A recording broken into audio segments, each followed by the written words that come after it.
Hello guys, magandang gabi. Ngayon, ako yung napag-utusan. Ako yung kusinero of the day. Dahil talunan tayo. So magluluto lang tayo ng pinaka-affordable na pagkain ng Pinoy. Yun ay ang Dicapteros rosale. Kung sa Tagalog pa, galunggong. Sasamahan natin ng malunggay, bawang, sibuyas, at siyempre pampainit, sili. So, ang una-una natin gagawin guys, yung pinagprituhan natin ng isda, dyan na rin natin lulutuin. So, binawasan natin kunti yung mantika, lagyan natin dito dyan, yung bawang. Yan.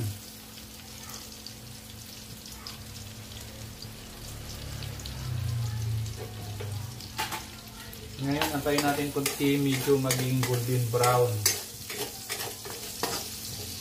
Golden na siya pero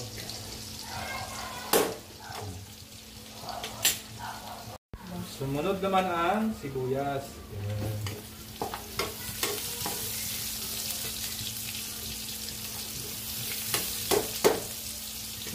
Lagyan natin kunti paminta.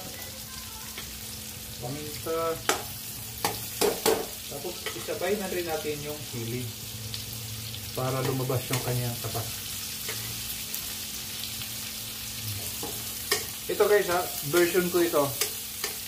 Wala akong ginayahan dito. Akin lang ito. Kung gusto nyo gayahin, bahala kayo.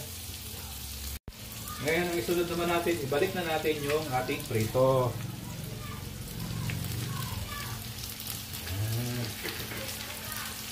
Course, prito. Yun ang pinaka-secret natin dyan.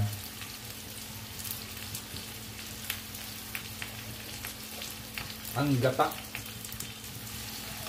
Gata guys, gata. Kailangan malinamnam. Damihan natin ang gata guys.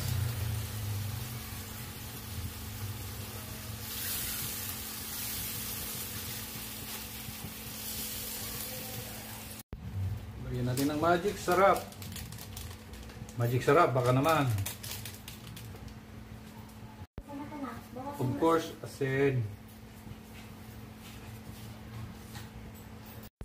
Takpan natin siya hanggang sa kumulo. Ayan na guys, kumulo na. Lagay na natin ang ating malunggay.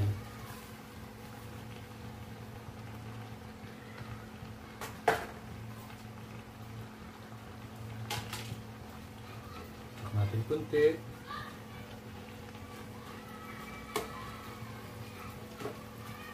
At pakuluin. Pakuluin muli.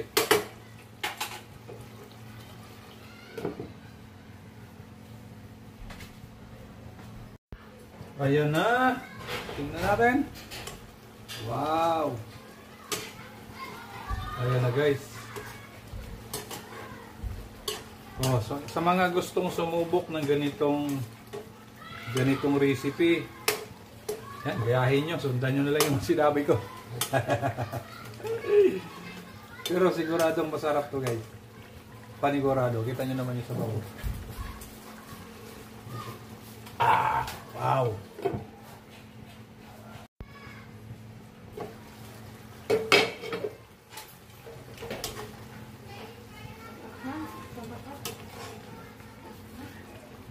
Ayan na guys. Ready na. Tikiman time na.